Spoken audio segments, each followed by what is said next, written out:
Hello everyone, class 7 science chapter 10 respiration in organisms. So today we start the exercise of this lesson. Our first question is, why does an athlete breathe faster and deeper than usual after finishing the race?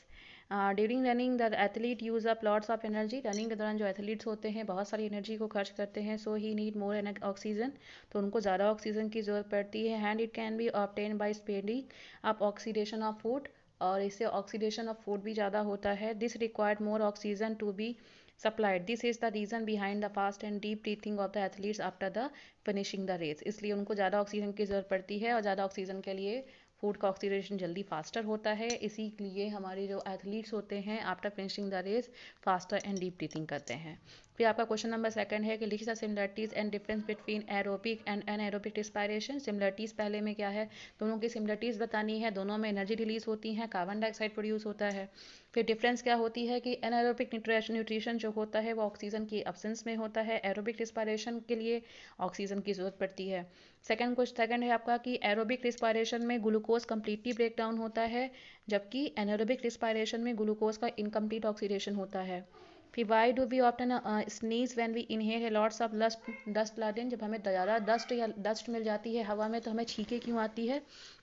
इसका answer है the air around us various types of unwanted particle. हमारे आसपास जो हवा होती है उसमें काफ़ी ज़्यादा अनवांटेड डस्ट पार्टिकल्स पाए जाते हैं, जैसे स्मोक, डस्ट एक्सेट्रा.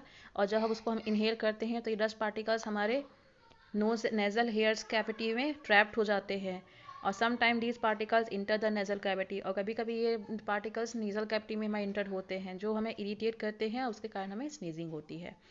फिर क्वेश्चन नंबर फोर्थ है इसमें आपका, इसमें बताना है कि किस ट्यूब में हाईएस्ट कंसंट्रेशन CO2 होगा. तो इसमें टेस्ट ट्यूब ए में हाईएस्ट कंसंट्रेशन CO2 का होगा, क्योंकि जो स्नेल होता है विल टेक इन ऑक्सीजन, वो ऑक्सीजन लेता है और CO2 को रिलीज़ करता है. और टेस्ट ट्यूब बी और सी में क्या होता है, CO2 यूटिलाइज होता है. वाटर प्लांट जो होते हैं, पानी वाले जो पौधे होते हैं, वो क्या करते हैं, उसको सिंथेसाइज करते हैं फूड के रूप में. Hence it will be less concentration of CO2 in this. फिर आपका टिक द करेक्ट ऑप्शन दिया हुआ है. फर्स्ट में इन कॉकरोच जो होते हैं, air enter the body through the spiracles होगा इसमें. During the heavy exercise we get cramps in the legs due to the accumulation of lactic acid. Normal range of breathing rate per minute in average adult person is, इसमें आपका होगा 15 to 18. During exhalation the ribs move downwards. फिर आपका match the column है. First number है आपका yeast का होगा अल्कोहल. फोर्थ सेकंड नंबर आपका डायफ्राम का चेस्ट कैविटी. सी है आपकी स्किन का होगा अर्थवर्म. डी है आपका लीप्स का आपका होगा स्टोमेटा. ई है आपका फिश का होगा गिल्स. फ्रॉग एफ है आपका फ्रॉग का होगा ट्रैकिया.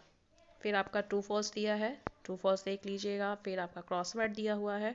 क्रॉसवर्ड को हम फिल करेंगे. पहला है आपका इसमें the air tubes of insect, trachea, skeleton structure surrounding chest cavity, ribs, muscular floor of chest cavity, diaphragm, small opening of the sides of the body of an insect, इसमें आपका होगा spiracles, respiratory organs of human body, lungs. Seventh नंबर the opening through which we inhale, nostril. Anaerobic organisms, yeast. Ninth नंबर है आपका aerobic and tracheal system, ant. आप देख सकते हो कैसे यहाँ पर क्रॉसवर्ड में फिल किया गया है.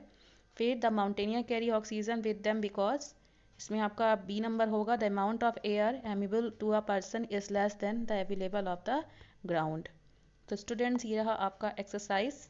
कुछ डायग्राम्स है जो आपको बनाना है, मैं आपको शो करती हूँ.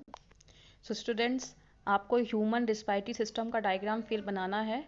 ये कॉपी में आपको बनाना है, बहुत ज़रूरी है, एग्ज़ाम में भी बनाने के लिए आ सकता है. तो आप इसको इस तरह से बना सकते हैं कि diagram of human respiratory system. इसके अलावा आपको इनहेलेशन और एक्सीलेशन का भी डायग्राम बनाना है. इसको आप लास्ट में बनाइएगा पूरा एक्सरसाइज कंप्लीट होने के बाद. इनहेलेशन का डायग्राम बनाएंगे और एक्सीलेशन का बुक में आपके दिया हुआ है, ये डायग्राम आपको बनाना है. So students, please complete your copy and send me pictures. So thank you and have a nice day.